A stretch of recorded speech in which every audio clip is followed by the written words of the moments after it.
Hello, and welcome to the Chez Toi podcast on Paris Underground Radio. I'm Emily Monaco, fungus expert and professional consumer of cheese. And I'm your resident wine expert, Caroline Connor. And we both live in France, where wine and cheese are cornerstones of almost every meal, from the day-to-day to the extraordinary. At Chez Toi, we feature recipes submitted by home cooks like you and pair them with the perfect wine and the most complimentary cheese. Today's recipe comes to us from Paris Underground Radio's very own Gail Boisclair.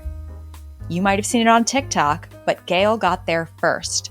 She's been making this baked feta and tomato pasta dish for her daughter for years, and she's here to share her nostalgic recipe with all of us. Hi everyone, I'm Gail Boisclair, and I'm very happy to be on this podcast, Chez Toi. Thank you very much for having me, ladies. And today I'm going to talk to you about my recipe baked feta pasta dish that actually was kind of created with my daughter and everyone else, like sharing is caring kind of food in mind, because originally it's a recipe that I did up to serve as a dip, kind of like an apéro with vegetables and feta that's baked in the oven. But I decided to put a twist on it for my daughter because she loves pasta. Well, not very many people that don't love pasta. And I thought I'd put a twist on it and make it with pasta. So basically, I had all my great fresh ingredients from the market and so on and so forth, and a wonderful, delicious, nice, crumbly, creamy piece of feta that I baked in the oven. And then when it was all done, I started stirring pasta into it that I was cooking while it was baking. And it made a fabulous dish. It was a hit for everybody all around, and a good twist on my normal apéro style of baked feta.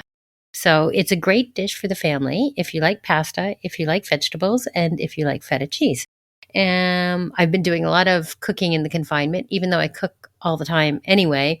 I seem to have done more in confinement in the way of cooking, so much so that I've actually been writing out my recipes and taking fit pictures of it, because sometimes I fly by the seat of my pants in the kitchen as well too. So now I'm just noting everything down.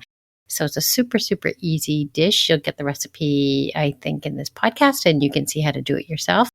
But I guess the most important thing is to try to do things that inspire you for food.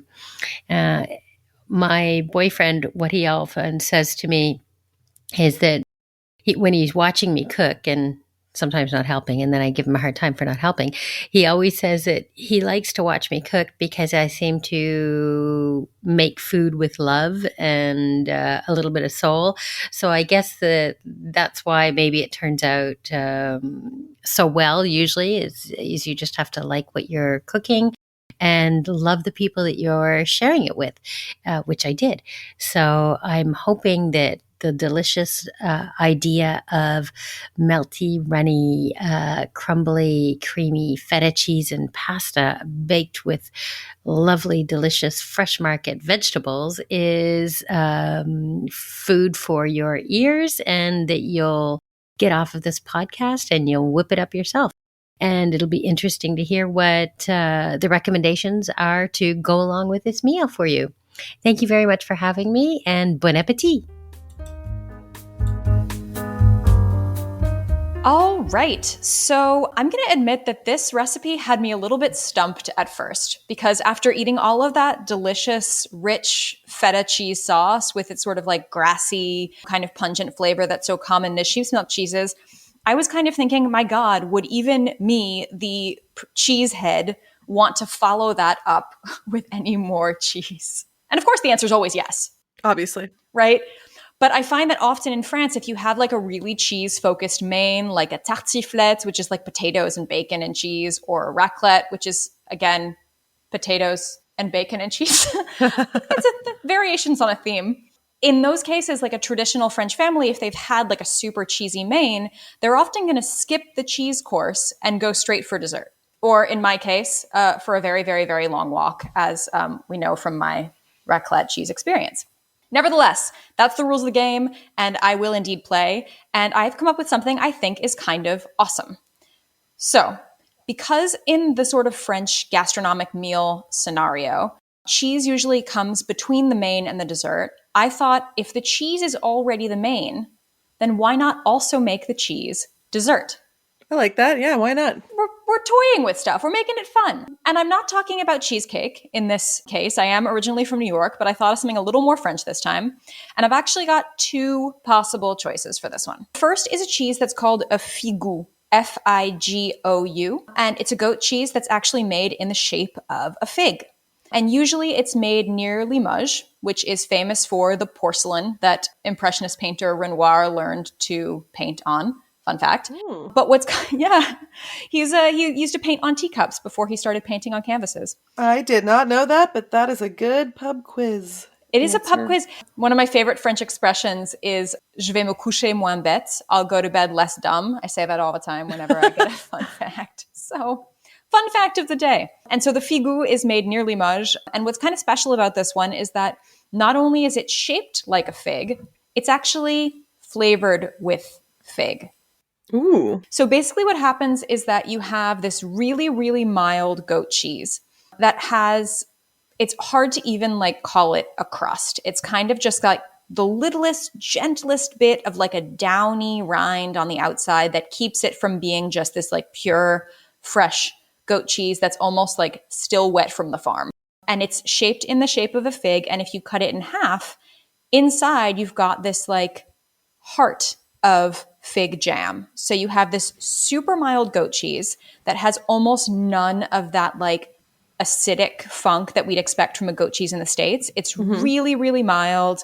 It's really light and creamy. It's almost like if you imagined you were making a ricotta out of goat's milk and then this heart of really sweet fig jam. Why don't I have one right now?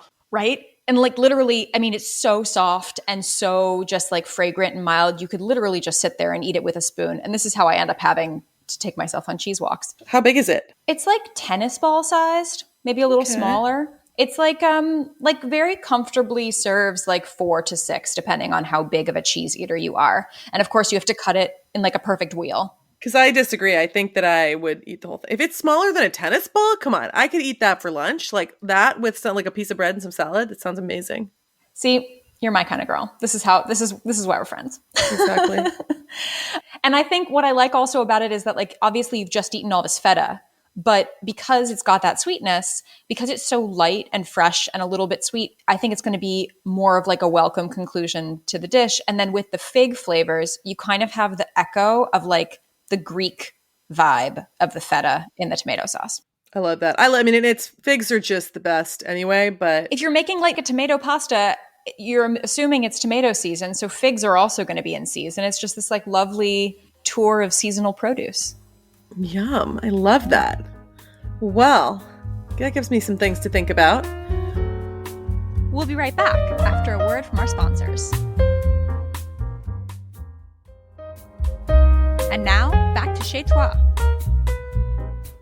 I think that people often have tomato saucy dishes. They think, oh, Italian, okay, red wine, blah, blah, blah.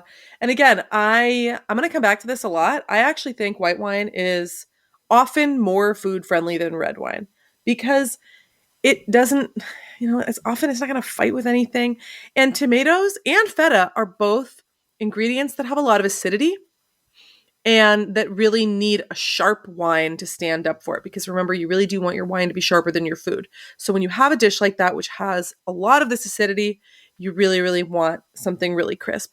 And I also think in this case, it's nice to have something that's very neutral. I'm going to talk about neutral whites a lot, I'm sure, because these are super food friendly wines.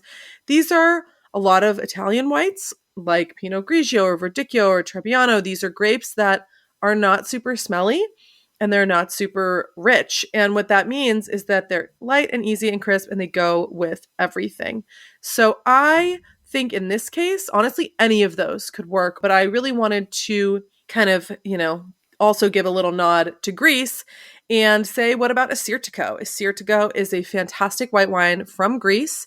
It is light and sharp and delicious and kind of citrusy, and it's a really nice option. It's generally pretty cheap, and it's going to be really good with that kind of, easy weeknight style. So let's give, 3 cheers for random grapes that a lot of people haven't heard of. Assyrtiko is a great one, and it starts with ass. Assyrtiko. Assyrtiko. I love it when it starts with ass. That's great. Right? Exactly. Our cheese is kind of ass shaped too. Cute. Can I tell you a funny story about ass? Please do. So I was once in Paris with my sister. This was 10 years ago. And we got the cheese board, or it was we got a planche, we got a charcuterie and cheese board. And on the receipt, it said ass degustation because it was assiette degustation. And I was like, it's an ass tasting. So that was funny. That was funny. I enjoyed that. Why do you think that grapes like Assyrtiko are not as well known? Why haven't we heard about them? I mean, wine people are going to know about Assyrtiko. Look, I mean, the modern wine industry really comes from post-World War II and post-phylloxera, right? So we had this great pandemic at the end of the 1900s, or 1800s, sorry, and that killed everything. And so when the world was replanting, and especially outside of Europe, when people were replanting, they basically just looked to France because the French grapes were really well understood.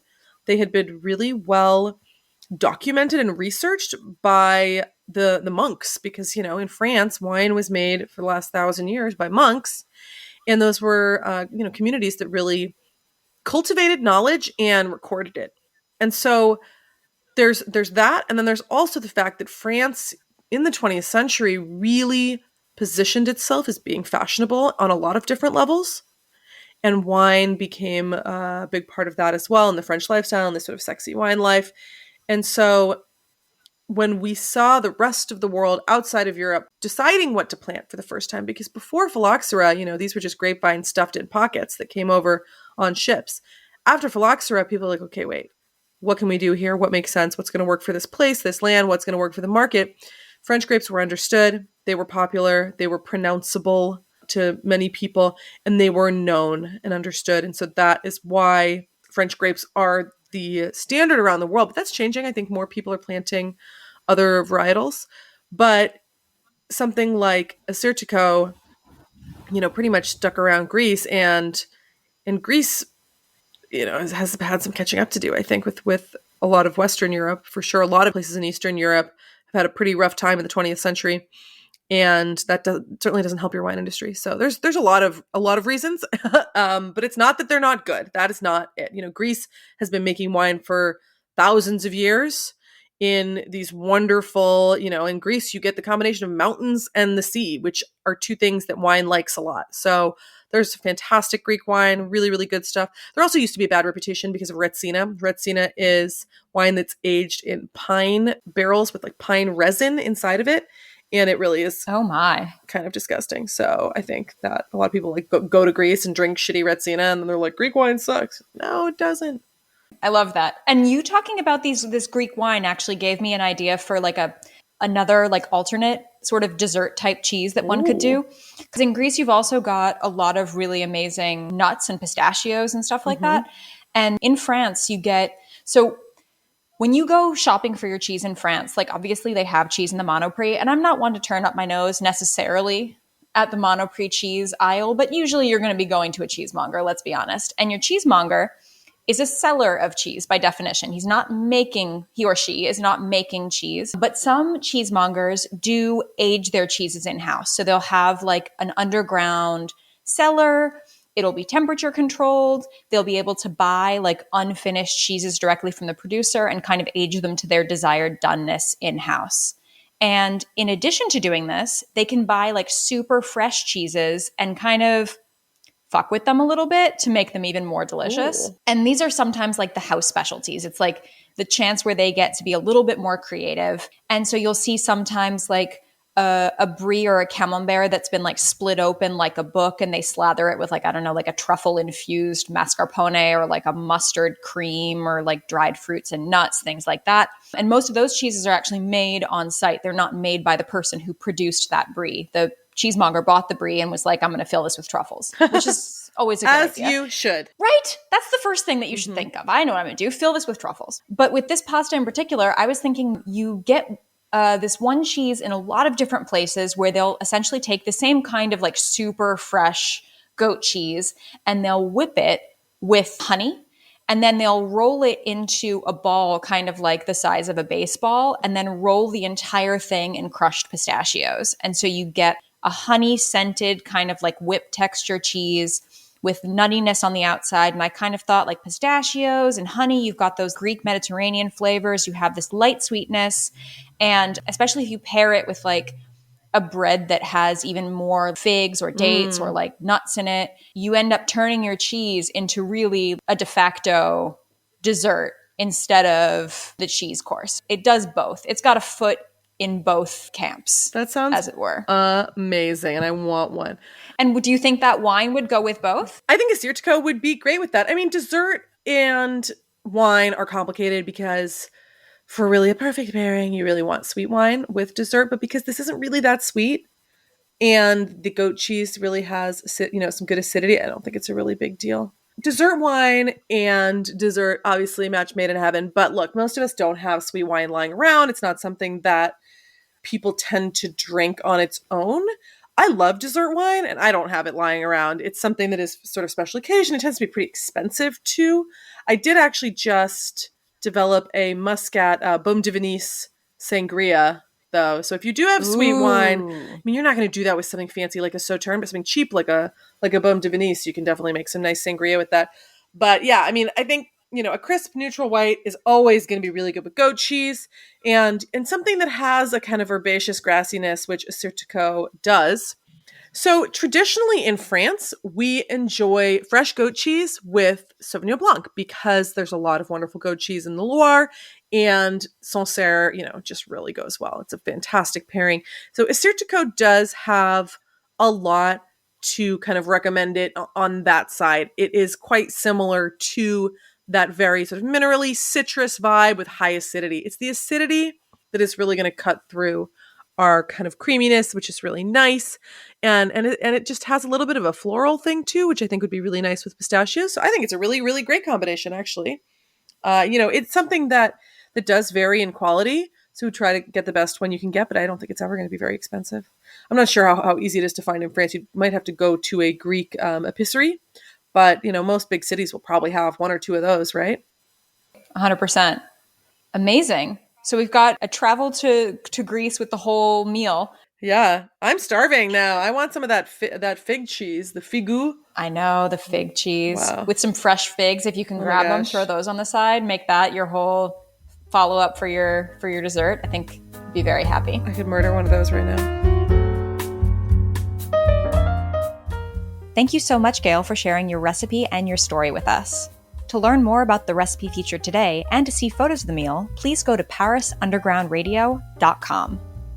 To have your recipe featured in an upcoming episode of Chez Toi, please email us at parisundergroundradio@gmail.com.